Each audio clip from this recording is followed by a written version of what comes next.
بسم اللہ الرحمن الرحیم. حدیث 391. عن ابي هريره رضي الله عنه قال قال رسول الله صلى الله عليه وسلم اذا استيقظ احدكم من نومه فلا يغمس يده في الاناء حتى يغسلها ثلاثا فانه لا يدري اين باتت يده متفق عليه.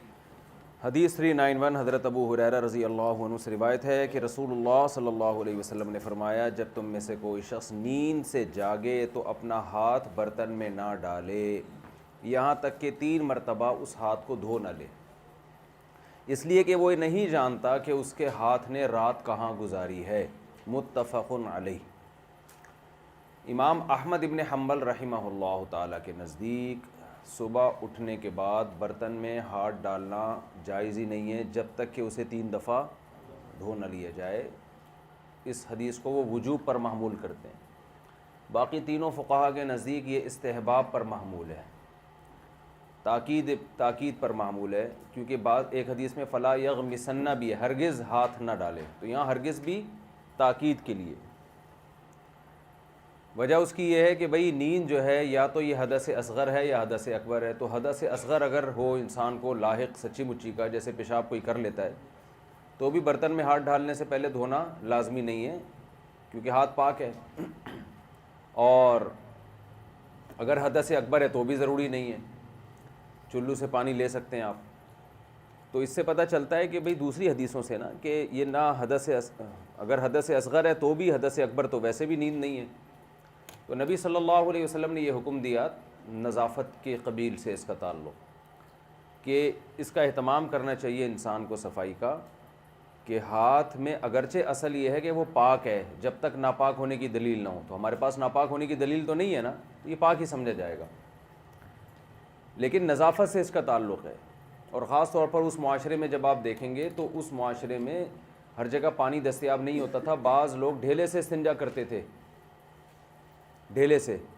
تو اس میں اس کا گرم علاقے تھے عرب کے، اس میں اس کا امکان ہوتا تھا کہ پسینہ نکلے اور ہاتھ شرمگاہ پہ لگ جائے تو ہاتھ کے ناپاک ہونے کا خطرہ تھا.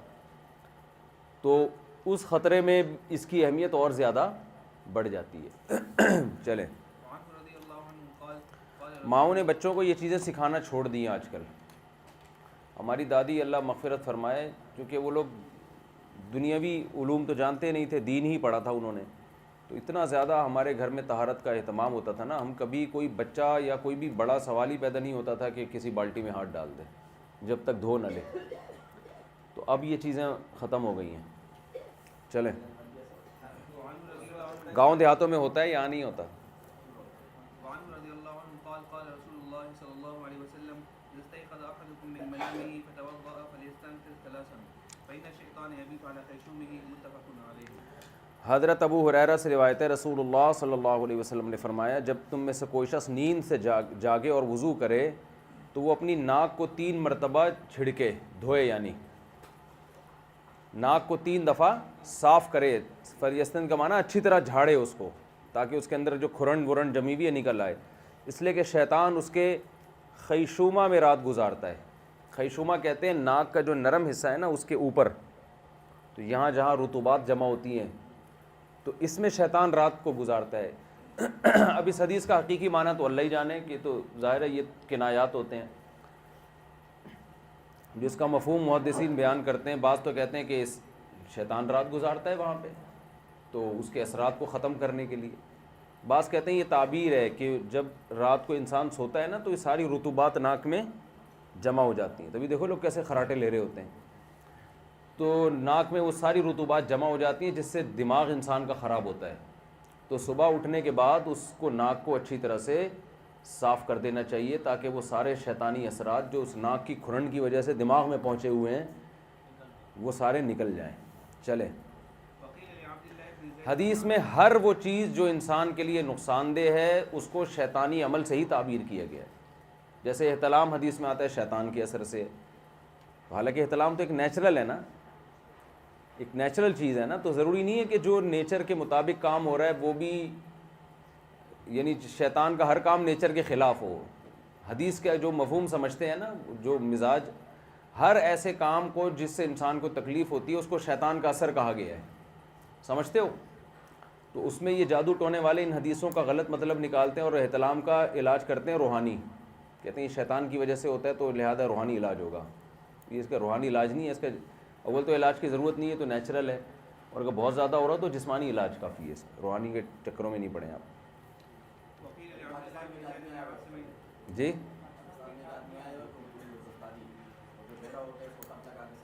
وہ کوئی بہرے کو صحیح نہیں کرتا, وہ پاگل ہے. وہ پہلے سے صحیح بہرے ہوتے ہیں, بنے ہوئے ہوتے ہیں گھننے. بس یہ شعبت بازیاں ہوتی ہیں. چلیں چلیں چلیں چلیں. یہ سب لوگ امریکہ میں نہیں ملیں گے آپ کو, یہ سب پاکستان میں ہی ہوتے ہیں.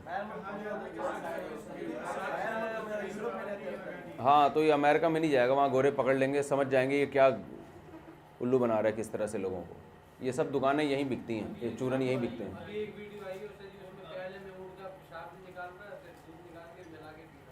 چلو کوئی بات نہیں. چلیں بھائی 393.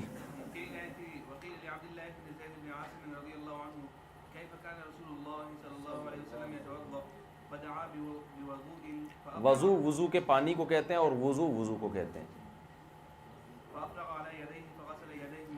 بہت آسان ہے. عبداللہ ابن زید ابن عاصم سے پوچھا گیا کہ نبی وضو کیسے کرتے تھے صلی اللہ علیہ وسلم, تو حضرت عبداللہ ابن زید ابن عاصم نے وضو کا پانی منگوایا, اپنے ہاتھ پہ انڈیلا, فغسل یدیہ مرتین 2 مرتبہ اپنے ہاتھوں کو دھویا. پہلے نلکے نہیں تھے, لوٹے سے یا برتن میں ہاتھ ڈال کے وضو کرنا پڑتا تھا. برتن میں پانی ڈال کے ہاتھ ڈال یوں کر کے دھویا, پھر 2 دفعہ دھویا. ثم مضمض واستنثر 3, پھر قلی کی اور ناک میں پانی ڈالا 3 دفعہ, پھر اپنے چہرے کو دھویا 3 دفعہ, پھر اپنے ہاتھوں کو مرفقین تک دھویا 2 دفعہ. دیکھو ایسے پانی نکالا جاتا ہے, یوں ڈال کے پورے ہاتھ پہ پھیلا دیا, پھر 2 دفعہ کیا, 2 دفعہ بھی جائز ہے اس لیے. ثم مسح رأسه بيديه, پھر اپنے ہاتھ سے سر کا مسح کیا. فاقبل بهما وادبر اقبل بهما وادبر. اقبل بهما وادبر کا ایک مطلب تو یہ ہے کہ یہاں سے لے کر گئے پیچھے کی طرف اور پھر پیچھے سے آگے کی طرف, اور ایک مطلب یہ بھی ہے کہ سامنے کے حصے کو بھی اور پیچھے کے حصے کو بھی. تو دونوں طرح حدیث میں ملتا ہے, یہاں سے یہاں لے کر گئے پھر یہاں سے یہاں لے کر آئے, تو دونوں طریقے سے مسح کرنا جائز ہے, 1 دفعہ بھی اور 2 دفعہ بھی. ٹوپی پہلے سے ہٹا لینی چاہیے. اچھا بھائی نہیں بھی ہٹائیں تو بھی ٹھیک ہے, لیکن بہتر یہی ہے کہ تاکہ پورے ہاتھ سے مسح ہو جائے.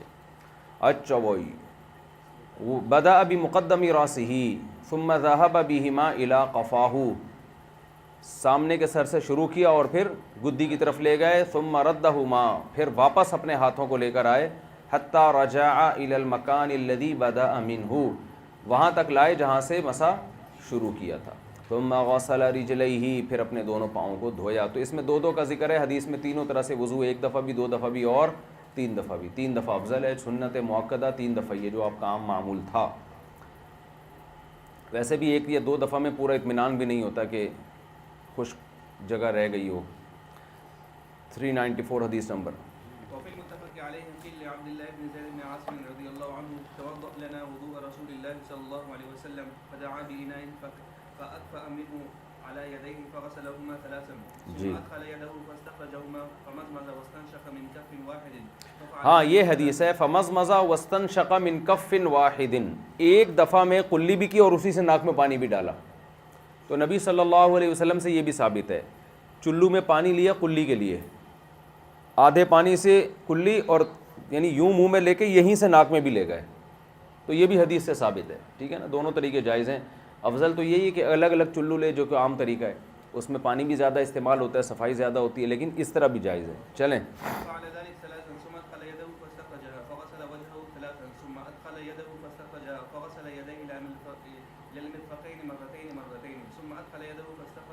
فمسح برأسه فأقبل بيديه وأدبر ثم غسل رجليه للكعبين ثم قال هكذا كان وضوء رسول الله. آسان ہے حدیث, چلیں ترجمہ وہی ہے اس کا. وفي رواية فأقبل بهما وأدبر بدأ بمقدم رأسه ثم ذهب بهما إلى قفاه ثم ردهما حتى رجع إلى المكان الذي بدأ منه ثم غسل رجليه. وفي رواية فمضمض واستنشق واستنثر 3 ب3 غرفات من ماء. 3 چلوؤں سے آپ نے کلی کی اور ناک میں پانی ڈالا. جی, اور دوسری روایت میں 1 ہی چلو سے کلی بھی کی, ناک میں پانی بھی ڈالا. پھر چلو تو 3 ہی تھے, لیکن ناک کے لیے الگ اور منہ کے لیے الگ الگ چلو نہیں تھا. چلیں البخاري فمسح رأسه فأقبل بهما وأدبر مرة واحدة ثم غسل رجليه الكعبين وفي أخرى له فمسح واستنثر 3 مرات منه. سب طرح سے جائز ہے. چلیں. وعن عبد الله بن عباس رضي الله عنهما قال توضأ رسول الله صلى الله عليه وسلم مرة لم يزد عنه. نبی صلی اللہ علیہ وسلم نے ایک دفعہ وضو کیا, ایک مرتبہ, سارے اعضاء کو ایک دفعہ دھویا اور اس پر اضافہ نہیں کیا. یہ بھی جائز ہے, یہ بیان جواز کے لیے.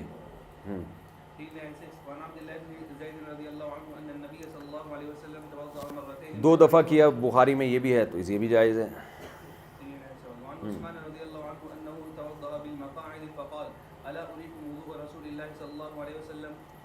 حضرت عثمان نے مقاعد میں وضو کیا. مقعد یعنی لوگوں کے بیٹھنے کی جگہ, یعنی مسجد میں نہیں تھے بلکہ باہر پبلک پلیس پر حضرت عثمان جو خلیفہ تھے انہوں نے لوگوں کو وضو کا طریقہ سکھانے کے لیے پبلک پلیس پہ بیٹھ کے وضو کیا کہ ایسے نبی وضو کیا کرتے تھے. اور پھر اس میں فتوضأ ثلاثاً ثلاثاً, ہر عضو کو 3 دفعہ دھویا.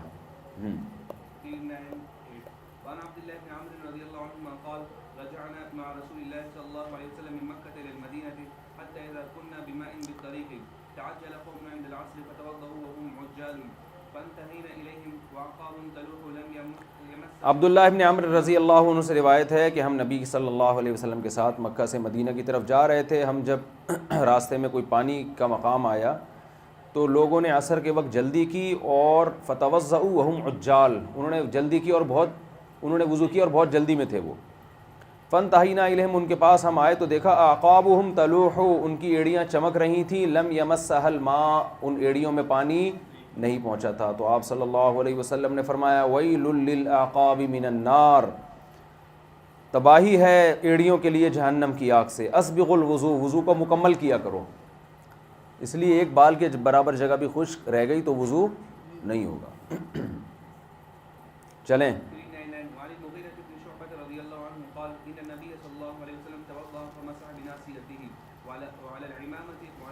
حضرت مغیرہ ابن شعبہ فرماتے ہیں نبی نے وضو فرمایا, پھر اپنی پیشانی پہ مسح کیا اور عمامہ پر مسح کیا اور خفین پر مسح کیا. خفین پر مسح کے بارے میں تو احادیث متواتر ہیں, تو بالکل جائز ہے. لیکن یہ جو حدیث ہے کہ پیشانی پر مسح کیا اور عمامہ پر, تو امام احمد بن حنبل کے نزدیک تو یہ اپنے ظاہر پر ہے. وہ حدیث کے ظاہر کو لیتے ہیں, زیادہ اس میں غور و فکر نہیں کرتے, بس حدیث کا جو ظاہر ہے. کہتے ہیں امامے پر کیا تو وہ کہتے ہیں مسح امامہ پر بھی جائز ہے. حنفیہ اور شافعیہ یہاں ایک طرف ہیں, وہ یہ کہتے ہیں کہ قرآن مجید میں سر کے مسح کا حکم ہے, اور جتنی بھی احادیث منقول ہیں ان سب میں سر ہی کے مسح کا حکم ہے, کہیں بھی امامے کا تذکرہ نہیں ہے. تو اس ایک روایت کی وجہ سے, اور وہ روایت بھی مسلم کی ہے, اس ایک روایت کی وجہ سے ہم قرآن کو چھوڑ نہیں سکتے, اور نبی کی جو سنت متواتر ہے اس کو نہیں چھوڑ کر سکتے, کیونکہ نماز کا باب بھی بہت اہم اور وضو کا باب بھی بہت اہم ہے. تو لہذا اس حدیث کی تعویل کی ہے تینوں ائمہ نے, امام مالک نے بھی, امام شافعی نے بھی, اور امام ابو حنیفہ نے بھی. وہ تو ویسے ہی قرآن کے خلاف خبر واحد کو حجت مانتے ہی نہیں ہیں. تو وہ کہتے ہیں یہاں یہ مسح بناصیتی کا مطلب بمقدار ناصیتی ہی ہے, مجاز و حذف مضاف ہے. یا تو پیشانی سے مراد سر کا اگلا حصہ ہے, یہ والی پیشانی مراد نہیں ہے, سر کا اگلا حصہ. اور امامے سے مراد یا تو اس کا یہ مطلب ہے کہ یعنی راوی کو اس بات کا وہ ہوا ہوگا کہ نبی نے امامہ پہنا ہوا ہوگا, اور جب سر پہ مسح کیا واپس امامہ لے آئے تو وہ یہ, کیونکہ ہاتھ امامے پر بھی جاتا ہے نا, پھر بھئی جیسے آپ جب یوں مسح کرتے ہیں اور پھر ہاتھ یوں لے کر آئے, تو اس میں دیکھنے میں یہ مغالطہ ہو سکتا ہے کہ امامے پر مسح کیا ہو, یہ عین ممکن ہے. تو راوی کی اجتہادی غلطی بھی ہو سکتی ہے بیان کرنے میں, اور اس کی حدیث میں نظائر ہمیں ملتی ہیں کہ راوی نے کچھ سمجھ کے بیان کر دیا آگے, معاملہ یوں تھا لیکن راوی نے بیان, اس کی مثالیں ملتی ہیں اصول فقہ میں. ہاں, تو حسامی کے لیکچر جو تھے نا ان میں میں نے اس کی مثالیں دی ہیں. خیر, دوسرا اس کا اگر بہرحال اس کو اگر کوئی مسائل ناسیہ پر ہی محمول کرتا ہے تو خبر متواتر اور قرآن کے خلاف ہونے کی وجہ سے اس حدیث کو رد کیا جائے گا. سمجھتے ہو؟ اس لیے مسح امام شافعی کے نزدیک بھی اور حنفیہ کے نزدیک اور مالکیہ کے نزدیک بھی سر پہ ہی لازم ہے, پگڑی پہ مسح نہیں کر سکتے. اور دوسری بات یہ کہ مسح بناصیتہ میں جو ہے نا کہ پیشانی کے ساتھ، تو یہاں با امام شافعی کے نزدیک تبعیضیہ ہے، تو وہ اس کی یہ بھی تعویل کرتے ہیں کہ سر پہ بہت معمولی سے حصے پہ مسح کیا اور باقی پگڑی پہ کر لیا، تو اس سے ان کے مذہب کی تائید ہوتی ہے کہ تھوڑے سے سر پہ مسح کرنا بھی کافی ہے۔ امام شافعی کے ہاں یہی ہے نا کہ پورے سر کا مسح نہیں، اور حنفیہ کے ہاں کم سے کم چوتھائی سر کا مسح ضروری ہے، تو وہ بھی اس حدیث سے استدلال کرتے ہیں کہ مقدار ناصیہ پیشانی کے برابر، تو پیشانی کے برابر سر 1/4 بنتا ہے، تو اس میں حنفیہ نے اس با کو الصاق کے معنی میں لیا ہے اور شوافع نے تبعیض کے معنی میں لیا ہے۔ تو الصاق کے معنی میں ہو تو مقدار ناصیہ، اور اگر تبعیض کے معنی میں ہو تو یعنی سر کا بعض حصہ، وہ کوئی بھی ہو سکتا ہے، سمجھتے ہو؟ دونوں کی دلیل بنتی ہے اس میں۔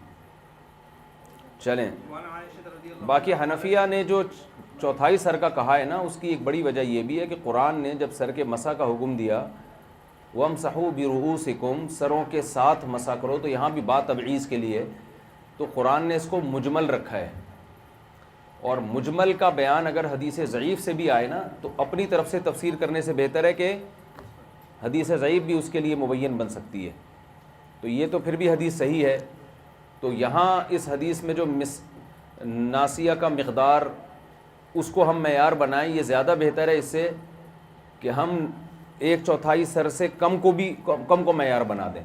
وجہ اس کی ہے کہ کسی چیز کا 1/4 وہ ایک معتد بھی حصہ ہوتا ہے، 1/4، اس سے کم میں اگر آپ جائیں گے تو وہ سر کا مسح ہی نہیں کہلائے گا، سمجھ رہے ہیں نا؟ کسی چیز کا مسح کا اطلاق اس پر ہوگا کہ اس کے معتد بھی حصے کا مسح کیا جائے نا، تو 1/4 کسی بھی چیز کا ایک معتد بھی حصہ ہوتا ہے، اس سے کم اس کا ایسا جز نہیں ہوتا جو قابل، بعض چیزوں میں 1/3 کو معتبر مانا جاتا ہے، بعض چیزوں میں 1/4 کو معتبر مانا جاتا ہے، 1/4 سے کم پہ اگر ہم جائیں گے تو وہ عرف میں سر کا مسح کہلائے گا ہی نہیں، سمجھتے ہو؟ اور عبادات میں ویسے بھی احتیاط کے پہلو کو ترجیح دی جاتی ہے، تو اس لیے احتیاط کا تقاضا بھی یہ ہے کہ 2-4 بال کا مسح کافی نہ ہو، بلکہ سر کا معتد بھی حصہ اس سے کور ہو جائے۔ چلیں، وعن عائشة رضی اللہ عنہ قالت كان النبي صلی اللہ علیہ وسلم يحب التيمم لما استطاع في شأن كله۔ کیا بول رہا ہے بھائی؟ مالکیہ استیعاب راس کے قائل ہیں، مالکیہ استیعاب راس کے قائل ہیں، وہ کہتے ہیں کہ پورے سر کا مسح ضروری ہے، اس کی دلیل یہ ہے کہ قرآن نے وَامْسَحُوا بِرُؤُوسِكُم میں بات تبعیض کے لیے ہے، یہ کوئی یقینی نہیں ہے، با زائدہ بھی ہو سکتی ہے، الصاق کے لیے بھی ہو سکتی ہے، اور حدیثوں میں بھی یہ ہے کہ آپ نے پورے سر کا ہی مسح کیا ہے۔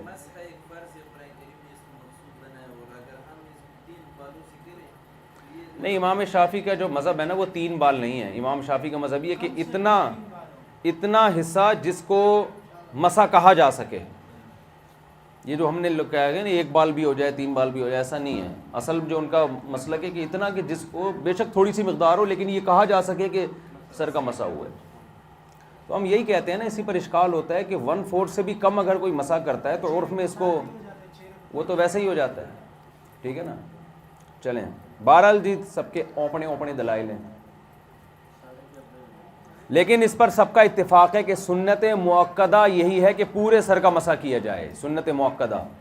یہ تو کہیں مجبوری میں سفر میں آدمی یا کوئی سر پہ کچھ مسئلہ ہو، اس کے پگڑی اتارنا ممکن نہ ہو، یا کوئی 10 مسائل ہوتے ہیں انسان کے ساتھ، اصل یہی ہے کہ پراپر طریقے سے پورے سر کا مسح کیا جائے۔ چلیں، وعن عائشة رضی اللہ عنہ قالت كان النبي صلی اللہ علیہ وسلم يحب التيمم لما استطاع في شأنه كله في ظهوره وترجله وتناوله۔ حضرت عائشہ رضی اللہ تعالی عنہ فرماتی ہیں کہ نبی صلی اللہ علیہ وسلم ہر چیز میں دائیں طرف کو ترجیح دیا کرتے تھے جتنی آپ میں جتنی استطاعت تھی، طہارت میں بھی یعنی وضو کرنے میں بھی، اور سر میں کنگھا کرنے میں بھی پہلے دائیں طرف کی مانگ نکالتے، اور وتنعلہ جوتا پہننے میں بھی۔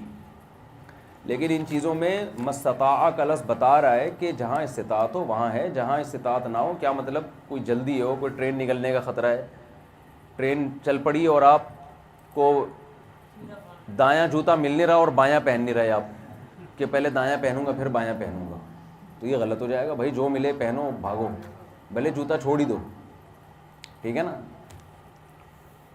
لوگ کھڑے ہوئے ہیں، لائن لگی ہوئی ہے، پیاس لگ رہی ہے، سبیل میں لوگ کھڑے ہوئے ہوتے ہیں نا، بعض دفعہ شدید پیاس ہے اور آپ پانی کی 6 سنتیں پوری کر رہے ہو وہاں بیٹھ کے، لوگ کھڑے ہوئے لائن میں، بھائی پیو، ایک گھونٹ میں سارا پانی پیو، نکلو آگے، دوسرے کو موقع دو. آپ کہہ رہے ہیں بسم اللہ الرحمن الرحیم، پہلے بیٹھے، قبلے کی طرف رخ کیا. قبلہ رخ تو سنت نہیں ہے اس نے، لیکن ایک بہت زیادہ تمیز سے، پھر آپ نے دعائیں پڑھی ساری، پھر یہ تو بہت ٹائم ہو جائے گا بھائی، چلو آگے. یہاں 2 انتہائیں ہیں. ایک لبرل لوگ ہیں جو ان چیزوں کا خیال ہی نہیں کرتے، کہتے ہیں ہم کیوں دائیں سے کھائیں، بھائی لیفٹ سے بھی کھا لو، دایاں سر کا مانگ پہلے کیوں نکالیں؟ تو بھائی تمہیں کیا تکلیف ہو رہی ہے؟ اگر بال بنانے ہی ہیں تو یہ والی سائڈ پہلے بنا لو، اس میں کیا جا رہا ہے؟ یہ بھی تکبر ہے. کتنا ٹائم لگتا ہے کہ کام کی ابتدا دائیں طرف سے کی جائے، دایاں چپل پہلے پہن لو، کیا جا رہا ہے اس میں؟ وہ کہتے ہیں نہیں یہ کیا مولویوں نے مصیبت میں ڈال دیا لوگوں کو. مصیبت کی کیا بات ہے بھائی؟ دونوں چپل، دونوں جوتے رکھے ہوئے ہیں، رائٹ والا پہلے پہن لو. آپ نے پینٹ پہننی ہے کہ پہلے دائیں پاؤں پہلے ڈال دو، اس میں کیا جا رہا ہے؟ تو یہ تکبر ہے کہ پیغمبر کی بات کو کوئی ویلیو ہی نہ دینا. اور دوسری طرف انتہا جو جاہل قسم کے صوفی ہوتے ہیں، جو پڑھے لکھے نہیں ہوتے، ان کی ہے. وہ دائیں کو اتنی ویلیو دے رہے ہوتے ہیں کہ آدمی بہت بڑی ٹینشن میں لوگوں کو ڈال دیتے ہیں، وہ ایک مصیبت میں پھنس جاتا ہے انسان. چلو بھائی. الفصل الثاني عن ابي هريره رضي الله عنه قال قال رسول الله صلى الله عليه وسلم اذا لبستم واذا توضأتم فابدأوا بايامنكم رواه احمد وابو داود. کہاں ہے حدیث بھائی؟ حدیث کہاں گئی؟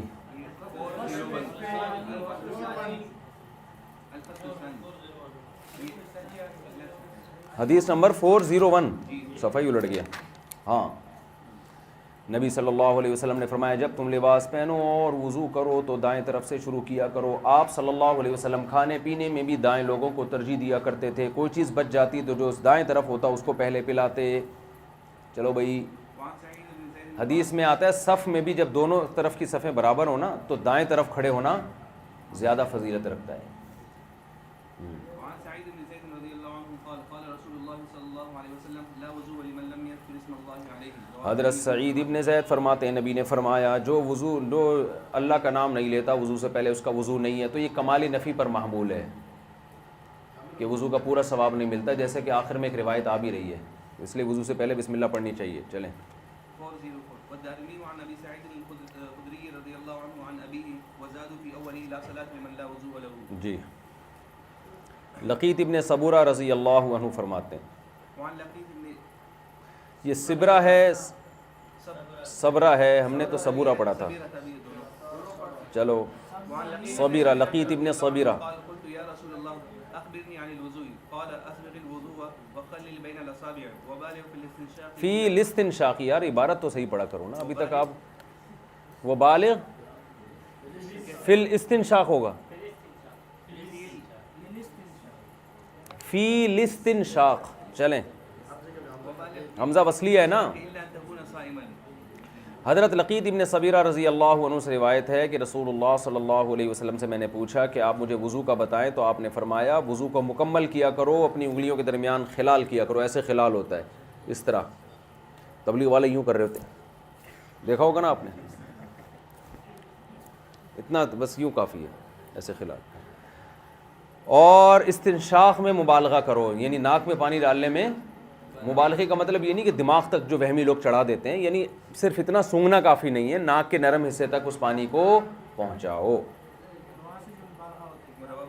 الا ان تکون صائما، الا یہ کہ تم روزے دار ہو. وہ استنشاق تو کلی کو کہتے ہیں، مزمزہ کہتے ہیں کلی کو. ناک میں پانی ڈالو، ٹھیک ہے. روزہ ہو تو زیادہ نہ کھینچیں اس کو، ویسے بھی نہ کھینچیں زیادہ، وہ دماغ میں چڑھ جاتا ہے. وہمی لوگوں کو دیکھا ہے نا، پورا ایسے پروگرام پیش کر رہے ہوتے ہیں وہ. وفي قوله بين الاصابع. جی، حدیث نمبر 409 وعن 406. رضي الله عنه قال قال رسول الله صلى الله عليه وسلم اذا توضأت فخلل اصابعك يديك ورجليك رواه الترمذي. حضرت عبداللہ بن عباس رضی اللہ عنہ سے روایت ہے، رسول اللہ صلی اللہ علیہ وسلم نے فرمایا جب وضو کرو تو اپنے ہاتھوں اور انگلیوں کے درمیان خلال کیا کرو. پاؤں کی انگلی میں بھی خلال سنت ہے. چلیں. وعن المسعود بن شداد رضي الله عنهما قال رأيت رسول الله صلى الله عليه وسلم إذا توضأ يدلك أصابع رجليه. آپ رگڑ رہے تھے اپنے پاؤں کے انگلیوں کو خنصر چھوٹی انگلی سے، تو بائیں ہاتھ کی چھوٹی انگلی سے خلال ہوتا ہے. چلیں. وعن انس رضي الله عنه قال كان رسول الله صلى الله عليه وسلم اذا توضا اخذ كفا من ماء فادخله تحت حنكه فخلل به لحيته. تحت حنکہ، وضو کے بعد آپ نے چلو بھر پانی لیا، اور حنک کہتے ہیں ذقن کے نیچے کا حصہ، اس کے تحت، یعنی حنک تو منہ کو اندر کے حصے کو کہتے ہیں، لیکن تحت حنکہ ہی کا معنی تھوڑی کے نیچے کا حصہ. یہاں آپ نے پانی یوں کر کے ڈالا اور پھر انگلی سے ایسے خلال کیا. ایک دفعہ خلال کافی ہے. چلیں. وقال هكذا امرني ربي. اور آپ نے فرمایا اللہ نے مجھے، میرے رب نے اسی طرح حکم دیا ہے. جن کی ایک مجھ سے کم داڑھی ہوتی ہے وہ خلال بھی ممکن نہیں ہے ان کے لیے. سمجھ رہے ہو نا؟ اس لیے پتہ چلتا ہے کہ نبی کی داڑھی بڑی تھی اور بڑی ہی داڑھی رکھنے کا حکم دیا ہے جس میں خلال ہو. چلو. وعن عثمان رضي الله عنه ان النبي صلى الله عليه وسلم كان يقلل لحيته رواه الترمذي والدارمي. حضرت عثمان فرماتے ہیں نبی اپنی داڑھی کا خلال فرمایا کرتے تھے. داڑھی کے خلال کے وقت مرد کی الگ ہی وجاہت ہوتی ہے اس میں. یہ داڑھی کے جو بال ہیں نا، یہ الگ نور پیدا کرتے ہیں انسان کے، مرد کے چہرے پہ. چلو چلو آگے. وعن ابي حية رضي الله عنه. چلیں چلیں چلیں. وعن ابي حية آپ کا مذاق اڑا رہے ہیں کیوں؟ اچھا چلو یار،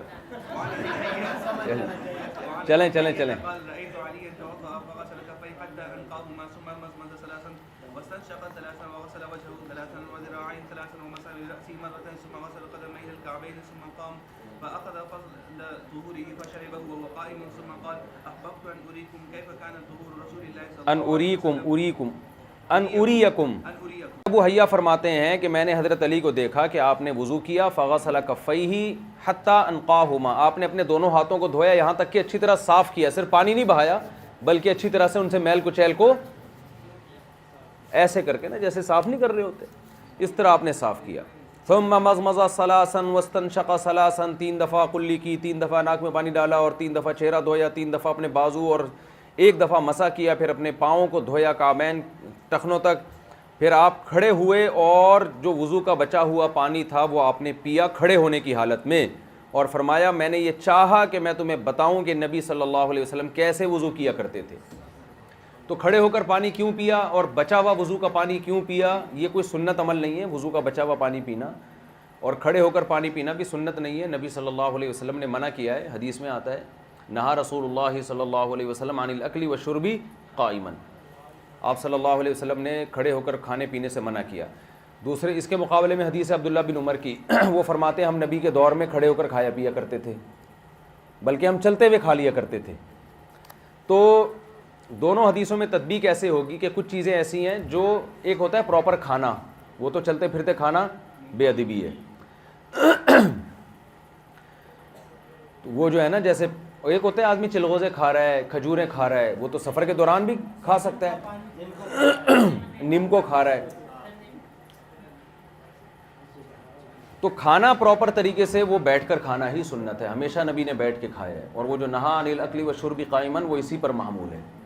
باقی حضرت علی نے کیوں کھڑے ہو کر پیا؟ بیان جواز کے لیے، کہ یہ بھی کوئی حلال و حرام کا مسئلہ نہیں ہے، جائز ہے.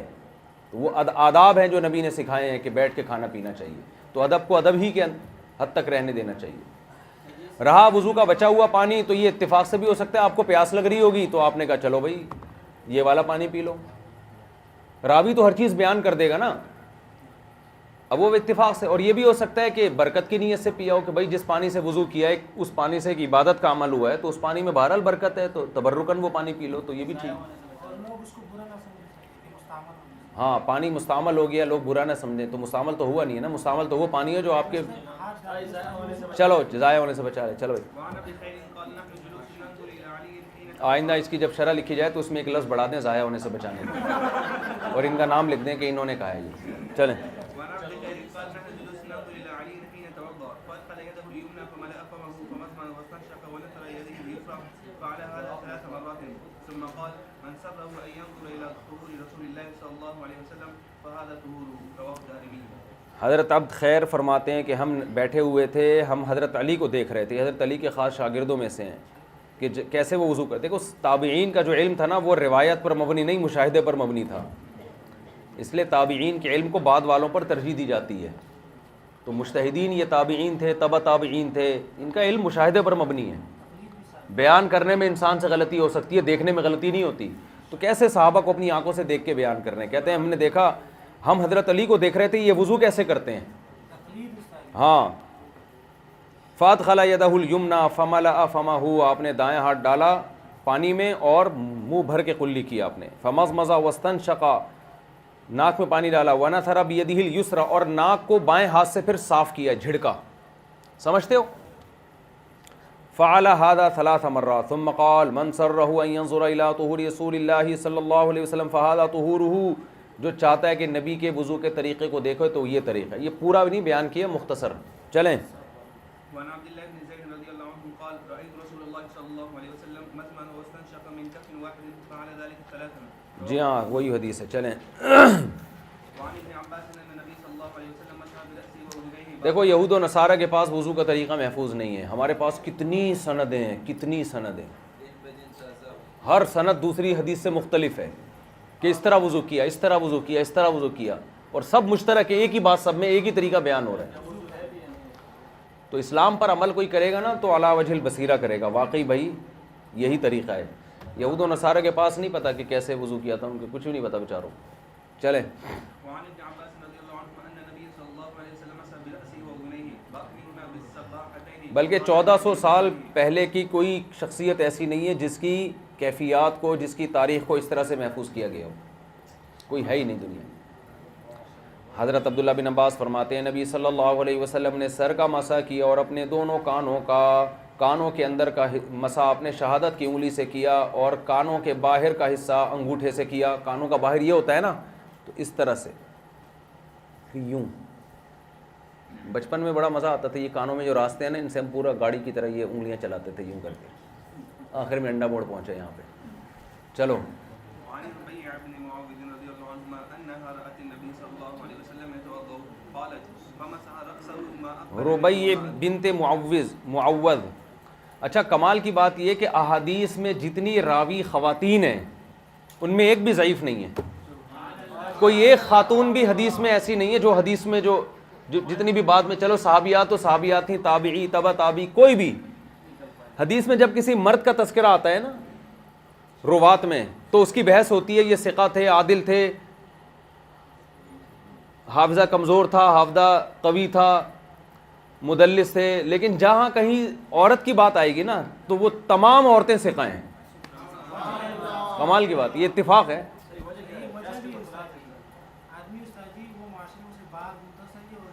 خواتین نے حدیث کے معاملے میں نبی پر جھوٹ گڑھا ہی نہیں ہے, یعنی محدثین کو کوئی ایک خاتون ایسی نہیں ملی جنہوں نے وضع حدیث کا کام کیا ہو. کمال ہے, یہ ہریانگی کی بات ہے.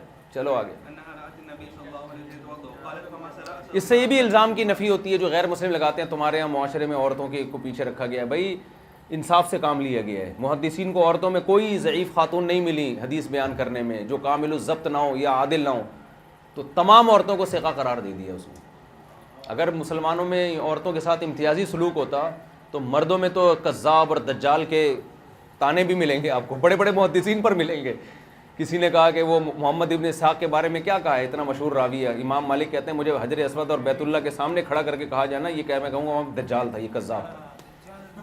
اور امام بخاری کہہ رہے ہیں امیر المومنین فی الحدیث, ٹھیک ہے نا. تو ہر طرح کے تبصرے مردوں پہ ملیں گے, عورت پہ کوئی تبصرہ نہیں ملے گا آپ, سب سے کہا. چلیں چلو چلو چلو. قالت فمسح رأسه ما أقبل منه وما أدبر وسجيه وأذنيه مرة واحدة في رواية أنه توضأ قال فليس بغير. ربیع بنت معوذ فرماتی ہیں کہ انہوں نے نبی صلی اللہ علیہ وسلم کو دیکھا وضو کر رہے تھے تو آپ نے سر کا مسح کیا, ما اقبل منہ وما ادبر, جو سامنے کا حصہ بھی اور پیچھے کا حصہ بھی, وصدغیہ کنپٹی, واذنیہ, یہ یعنی یہ حصہ اور کانوں کا یہ حصہ بھی. چلیں. وعن عبد الله بن زيد رضي الله عنه أنه رأى النبي صلى الله عليه وسلم توضأ وأنه مسح رأسه بماء غير فضل يديه. اچھا, فادخل اصبعیہ فی جحری اذنیہ, اپنے کانوں کی جو جوہر ہے نا سوراخ ہے اس میں آپ نے انگلیوں کو ڈالا, تو کانوں کے اندر کا جو سوراخ ہے اس کو بھی آپ صلی اللہ علیہ وسلم صاف کیا کرتے تھے. آج تنکا لے کے گھما رہے ہوتے ہیں, دوسرے کو میل دکھا رہے ہوتے ہیں اپنا, یہ بھی بڑی میں نے دیکھا بعض لوگ مجلس میں بیٹھے ہوئے ہیں اور تن کا گھما گھما کے نا میل نکال کے، بھائی بندہ سامنے بیٹھا ہوا ہے اس کو کیوں دکھا رہے ہو یار؟ یہ چلیں، کئی لوگوں کے تو تن کے کانوں میں چلے گئے، آج تک نہیں نکلے ہیں وہ، سائنسدان پریشان ہے گیا کہاں پہ، کانوں میں تن کے گھما گھما کے نا غائب ہی ہو گئے تن کے۔ چلو پھر گٹر والے کو بلوایا، بھنگی کو بلوا کے صفائی کروا رہے ہیں، اتنے گندے ہو گئے بعض لوگوں کے کان، بھنگیوں کو بلا کے صفائی کرواتے ہیں۔